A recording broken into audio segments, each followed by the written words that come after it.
Послание на апостол Јаков, 3 глава.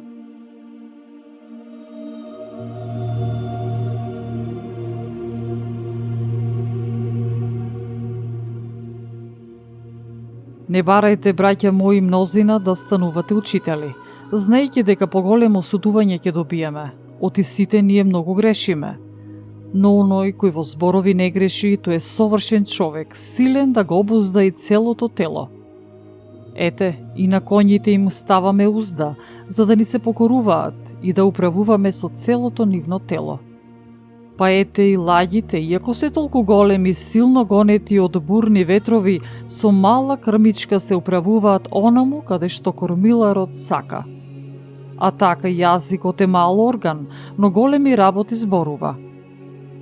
Ете, мал оган, а колку голема гора запалува. Јазикот е оган, свет полн со неправда.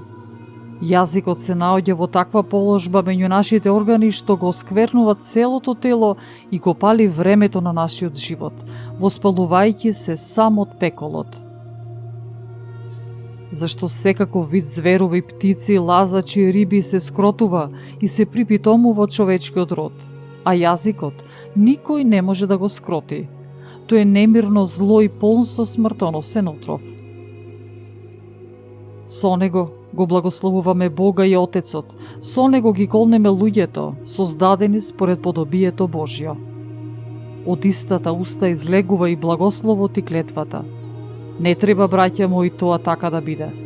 А тече ли од еден ист извор сладка и горчлива вода? Може ли, браќа мои, смоквата да раѓа маслинки или лозата смокви? Така, од еден ист извор не може да тече солена и сладка вода. Кој е меѓу вас мудар и умен, нека ги покаже преку своето добро однесување делата своји во кротост и мудрост. Но ако во срцата своји имате горчлива завист и карање, не фалете се и не лажете против истината. Тоа не е мудрост, која доаѓа од озгора, туку земна, душевна, демонска. Оти каде што има завист и карање, таму има неслога и се е лошо. А мудроста, што иде од озгора, е најнапред чиста, потоа мирна, кротка, покорна, полна со милост и нелицемерна. Плодот пак на правдата во мир се од миротворците.